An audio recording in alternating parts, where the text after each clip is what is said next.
Cheers to Commerce Family. അപ്പോൾ എൻ്റെ കുഞ്ഞുങ്ങൾക്ക് എല്ലാവർക്കും വളരെ ഇമ്പോർട്ടൻ്റ് ആയിട്ടുള്ള ഒരു വീഡിയോ ആയിട്ടാണ് മിസ് വന്നിരിക്കുന്നത്. ഇതിന്റെ ഫസ്റ്റ് പാർട്ട് എൻ്റെ കുഞ്ഞുങ്ങൾ കണ്ടിട്ടുണ്ടെന്ന് വിശ്വസിക്കുന്നു. കണ്ടിട്ടില്ലെങ്കിൽ നമ്മുടെ ഈ ചാനലിൽ തന്നെ ഉണ്ട്. അപ്പോൾ നിങ്ങളൊന്ന് സബ്സ്ക്രൈബ് ചെയ്തിടുവാണെങ്കിൽ ബാക്കി വീഡിയോസ് ഒക്കെ നിങ്ങൾക്ക് കിട്ടുന്നതായിരിക്കും. ഓക്കെ, അപ്പം ഇന്ന് നമ്മൾ ഡിസ്കസ് ചെയ്യുന്നത് ബിസിനസ് സ്റ്റഡീസിൽ നമുക്ക് എങ്ങനെ മാർക്ക് വെയിറ്റേജ് വെച്ച് നമുക്ക് പഠിക്കാം, ഏതൊക്കെ ചാപ്റ്റർ എത്രയൊക്കെ മാർക്സിന് വരുന്നുണ്ട് എന്ന കാര്യങ്ങളാണ് നമ്മൾ ഡിസ്കസ് ചെയ്യാനായിട്ട് പോകുന്നത്. അപ്പം അതിനു മുന്നേ നിങ്ങളിപ്പം എവിടെ ഇരുന്നാണ് നിങ്ങൾ ഈ വീഡിയോ കേൾക്കുന്നെങ്കിലും നിങ്ങൾ വെളിയിരുന്നാണ് കേൾക്കുന്നത്, അല്ലെങ്കിൽ നിങ്ങളിപ്പം നിങ്ങളുടെ മുന്നിൽ ടെക്സ്റ്റ് ബുക്ക് ഇല്ലാത്ത അവസ്ഥയിലാണെങ്കിൽ നിങ്ങൾ ഇതൊന്ന് സേവ് ചെയ്തിടുക.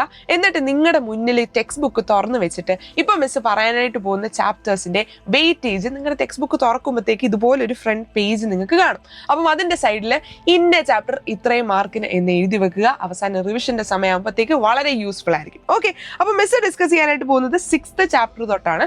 6th ചാപ്റ്റർ നമ്മുടെ സ്റ്റാഫിംഗ് എന്ന് പറയുന്ന ചാപ്റ്ററിൽ നമുക്ക് 12 മാർക്കിന് ക്വസ്റ്റ്യൻസ് നമുക്ക് എക്സ്പെക്ട് ചെയ്യാം. 12 മാർക്ക് എന്ന് പറഞ്ഞു കഴിഞ്ഞാൽ 8 മാർക്കാണ് നമ്മുടെ എസ്സേക്ക് വരുന്നത്. എസ്സേ ക്വസ്റ്റ്യനും എക്സ്പെക്ട് ചെയ്യാം. അതുപോലെ തന്നെ എസ്സേ ക്വസ്റ്റ്യൻസ് ഒക്കെ മിക്കപ്പോഴും വരുന്ന ഒരു ചാപ്റ്ററാണ് നമ്മുടെ സ്റ്റാഫിംഗ് എന്ന് പറയുന്ന ചാപ്റ്റർ. അപ്പം അതിന്റെ കൂടെ തന്നെ ഒരു 4 മാർക്കിനോ 3 മാർക്കിനോ അല്ലെങ്കിൽ 1 മാർക്കിനോ ഒക്കെ നമുക്ക് ക്വസ്റ്റ്യൻസ് എക്സ്പെക്ട് ചെയ്യാനായിട്ട് സാധിക്കും. 7ാമത്തെ ചാപ്റ്റർ ഡയറക്റ്റിംഗ് ആണ്. 14 മാർക്ക്. മിസ് ഈ പറയുന്ന എല്ലാ മിക്ക ചാപ്റ്റേഴ്സിനും എസ്സേനേക്കാളും കൂടുതൽ വെയിറ്റേജ് ഉള്ള കാര്യങ്ങളാണ്. അപ്പം ഡയറക്റ്റിംഗ് എന്ന് പറയുന്ന ചാപ്റ്ററിൽ 14 മാർക്കിന് വരും. അതിൽ നിന്നും നമുക്ക് എസ്സേസ് എക്സ്പെക്ട് ചെയ്യാം. ചിലപ്പോൾ 4 മാർക്കിന്റെ 2 ചോദ്യം അല്ലെങ്കിൽ 5 മാർക്കിന്റെ 2 ചോദ്യം അങ്ങനെ ആയിരിക്കും നിങ്ങൾക്ക് വരുന്നത്. അതുകൊണ്ട് നിങ്ങൾ അതിൻ്റെ അകത്തുനിന്ന് ഇമ്പോർട്ടൻ്റ് ആയിട്ടുള്ള പോർഷൻസ് നമ്മൾ ക്ലാസ്സിൽ ഡിസ്കസ് ചെയ്യുന്നത് ഒന്നും വെറുതെ വിടരുത്. ഓക്കെ, അപ്പം എല്ലാവരും ടെക്സ്റ്റ് ബുക്ക് എടുത്തിട്ട് ഡയറക്റ്റിംഗിന്റെ നേരെ 14 മാർക്ക് എന്ന് എഴുതി വെച്ചോ.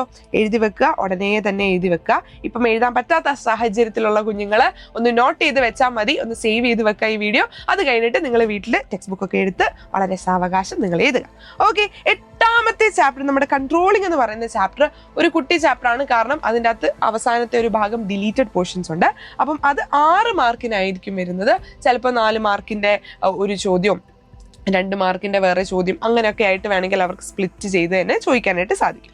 ഓക്കെ, അപ്പോൾ പാർട്ട് 1ന്റെ 6, 7, 8 എന്ന് പറയുന്ന ചാപ്റ്ററിലെ മാർക്ക് വെയിറ്റേജ് നമ്മളിപ്പോൾ ഡിസ്കസ് ചെയ്തു. പാർട്ട് ബിയിൽ വരുന്ന 3 ചാപ്റ്ററുകളാണ്. ഒന്ന് ഫിനാൻഷ്യൽ മാനേജ്മെന്റ്, 9ാമത്തെ ചാപ്റ്റർ. ആർക്കും തന്നെ ഇഷ്ടമില്ലെന്ന് അറിയാം. പക്ഷേ ഇവിടെ കണ്ടോ, 13 മാർക്കിന് നമുക്ക് ക്വസ്റ്റ്യൻസ് എക്സ്പെക്ട് ചെയ്യാം. സ്ഥിരമായിട്ട് ചോദിക്കുന്ന കുറെ ക്വസ്റ്റ്യൻസ് ഉണ്ട്. അതെന്താണെങ്കിലും എൻ്റെ കുഞ്ഞുങ്ങൾ പഠിച്ചിട്ടേ പോകാവുള്ളൂ. നമ്മൾ പ്രീവിയസ് ഇയർ ഡിസ്കസ് ചെയ്യുമ്പോഴും നമ്മുടെ ക്ലാസ്സുകളൊക്കെ എടുക്കുന്ന സമയത്ത് ലൈവിൽ എൻ്റെ കുഞ്ഞുങ്ങൾ മാക്സിമം അറ്റൻഡ് ചെയ്യുവാണെങ്കിൽ ആ പോർഷൻസ് ഒക്കെ വളരെ സിമ്പിളായിട്ട് നമുക്കത് ഡിസ്കസ് ചെയ്യാം. ഓക്കെ, അപ്പോൾ നമ്മുടെ ഫിനാൻഷ്യൽ മാനേജ്മെന്റ് എന്ന് പറയുന്ന ആ ഒരു ഭാഗത്ത് നിന്ന് 13 മാർക്സിനാണ് വരുന്നത്. അപ്പം ഒരു എസ്സേ അതുപോലെ തന്നെ 4 മാർക്സിനൊക്കെ നമുക്ക് എക്സ്പെക്ട് ചെയ്യാനായിട്ടുള്ള സാധ്യതയുണ്ട്. 10ാമത്തെ ചാപ്റ്റർ മാർക്കറ്റിംഗ് മാനേജ്മെന്റ്, നല്ല വലിയ ചാപ്റ്ററാണ്. അതുപോലെ തന്നെ നല്ല വലിയ മാർക്കിനാണ് ഇവിടെ വരുന്നത്.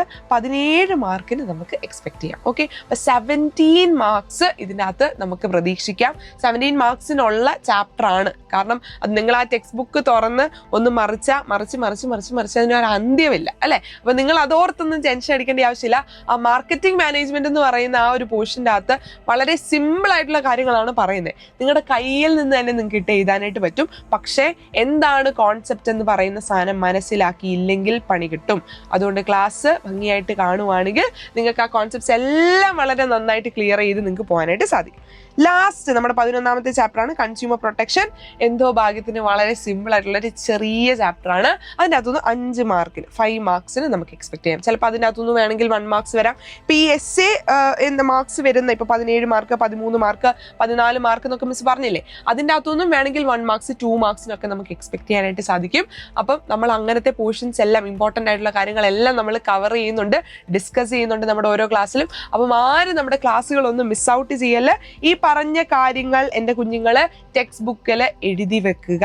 അങ്ങനെയാണെങ്കിൽ A+ ഉറപ്പാണ് മക്കളെ. ബിസിനസ് സ്റ്റഡീസ് എത്രയൊക്കെ പാടാന്ന് പറഞ്ഞു കഴിഞ്ഞാലും, എത്ര പാടാന്ന് പറയുന്ന കുഞ്ഞുങ്ങൾക്ക് പോലും A+ കിട്ടും. നിങ്ങൾ സ്മാർട്ട് വർക്കിലൂടെ നിങ്ങൾ പഠിക്കുക.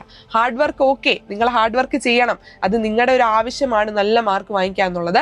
അതിൻ്റെ കൂടെ തന്നെ നിങ്ങളൊന്ന് സ്മാർട്ട് വർക്ക് ചെയ്ത് നോക്കൂ.